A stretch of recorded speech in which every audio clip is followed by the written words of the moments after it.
Hello, my name is Daniel Blinkhorn, and Chrissy has very generously invited me to just give a short presentation on my work, Frostbite Chalk Outline. So I thought I'd just give you a brief overview of what I do as a composer and how chalk outline sort of fits into that context. So my musical interests are increasingly widespread, with the specific intent of augmenting non-traditionally researched concepts as compositional models based on environmental acoustic phenomena. Fundamentally, my language observes and mimics naturally occurring spectral energies, physical motions, and their respective potentialities unfolding across time and physical space.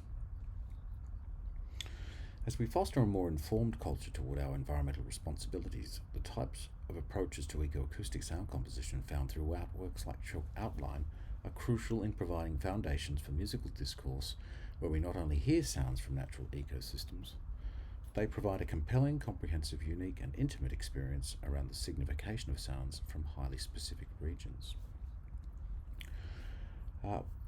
Whilst somewhat understated in its orientation, i.e., purely as an abstracted piece of art music, this type of approach does indeed have the capacity to serve as a potent form of activism in and of itself. With regard to my process, typically I compose music exclusively from real recordings garnered in situ.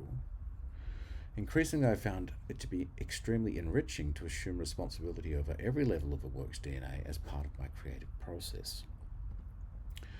This includes the entire technical and creative trajectory from location-based field recording in a wide variety of natural environments to moving into state-of-the-art studios, undertaking editing, organizing, transforming, and ultimately composing all of the materials. Irrespective of the type of music I'm creating, there is a single, simple directive guiding my hand.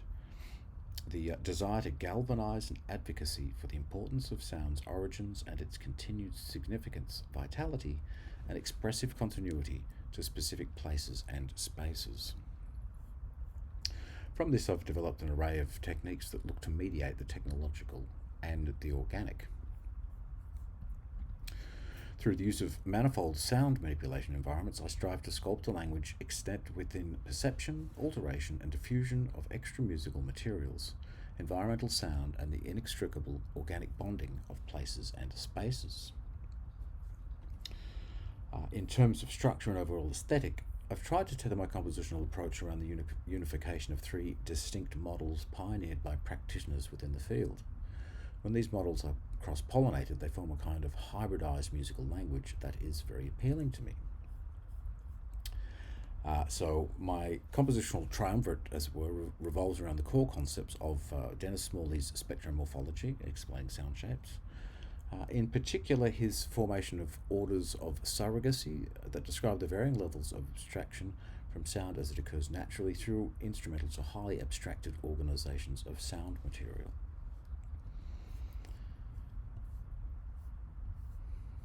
The second concept is that of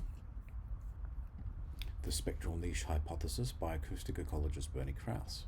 This concept largely informs the acoustic partitioning or orchestration of a sound's placement in any given one of my works. Of the spectral niche, Krause writes, "In many wild habitats, creatures vocalize in special relationships with one another, cooperative and or competitive, much like instruments in an orchestra. This partitioning of voices into temporal and frequency niches gives us wonderful tools by which to evaluate the conditions of certain types of biomes. Experienced composers know that in order to achieve an unimpeded resonance, the sound of each instrument must have its own unique voice and place in the spectrum of events being orchestrated. All too little attention has been paid to the fact that insects, birds, and mammals in any given environment have been finding their oral niche since the beginning of time. This idea of positioning sound material very carefully within spectral niches is critical to the placement of sound in much of my music. Thirdly, I try to integrate concepts of biomimicry into my work. Biomimetics is an aesthetic that stems directly from American biophysicist and polymath Otto Schmidt.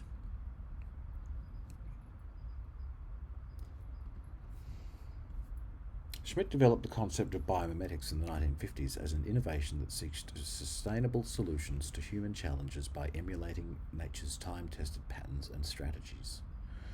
Biomimetics is not so much a subject matter as it is a point of view. It is an approach to problems of biological science utilizing the theory and technology of the physical sciences.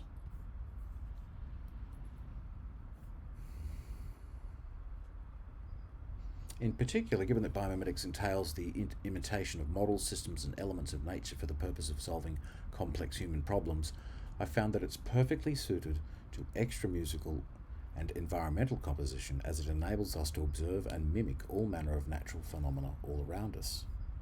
When combined, these three aesthetics can implant environmental systems into musical structures extremely effectively.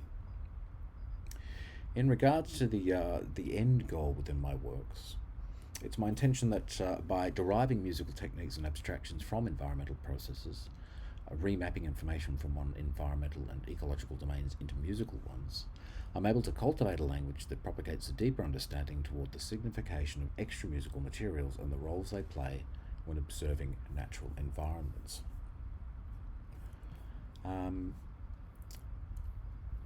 Another defining characteristic of my work is achieved through metaphor. The use of metaphor usually informs my choice of narrative, helping to provide more poetic and ethereal qualities within any of my given pieces. This is important when we consider Frostbite Chalk Outline, given the work ranges freely across the figurative and literal continuum. Frostbite Chalk outlines a work for piano, Arctic sound and video footage, and electroacoustic material.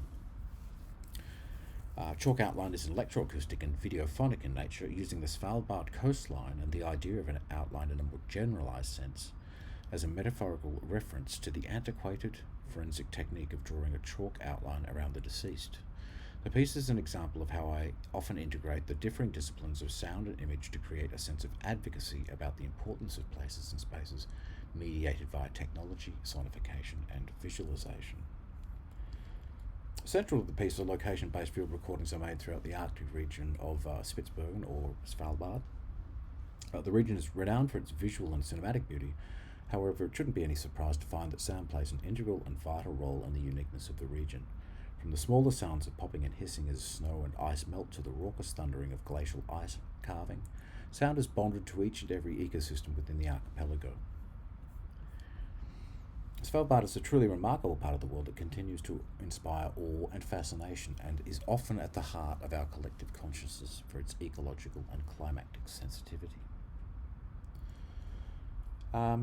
Given I'm a visual thinker, the shape of sound plays an extremely important role within my compositions. Shapes of all sorts populate the musical landscape through any given piece, from the shapes of regions to inform macro, meso, and microstructures. The shapes of political discourse, where the energy, apathy, and palaver encapsulated through a specific region can shape the dynamic, textural, and timbral dimensions of a work, through to the use of strident rhythms and fractured harmonies occupying a given piece's trajectory. Importantly, within my audiovisual works and sound and vision works, it's crucial that they operate using a kind of syncresis, where the patterns of ice, snow, and stone can be visualized as crystal dendrites, expressed in a score as iterative tendril-like gestures comprised of pitch, harmony, rhythmic fragmentation, etc. Columns, which are implied via vertical harmonies. Needles, sharp points of granulated material articulating spatial aspects of pieces, and plate-type geometries realized as attenuated spectrally resonant drones. Vital to the functionality of the score in chalk outline are the various parameters that have been, you can see they're mapped from geometries and morphologies encountered within the many field recordings I've garnered. In this way, a rhizome of possibilities begins to take shape across the piece. In an effort to convey the deeply polemic discourse often encountered when considering the Arctic from a political perspective, I employed extended techniques in collage and montage for the images and sounds to mimic the rhetorical nature of the discourse, where at times the piece takes a raucous tone to match the diatribe that sadly shapes climate change denialism. So that's just a little bit about my the work frostbite chalk outline, and I guess some of the things that are kind of percolating away in my mind as I put the piece together. But look, I'll leave it there, and once again, thanks so much, Chrissy, for the opportunity to participate in this wonderful initiative. Okay, thank you.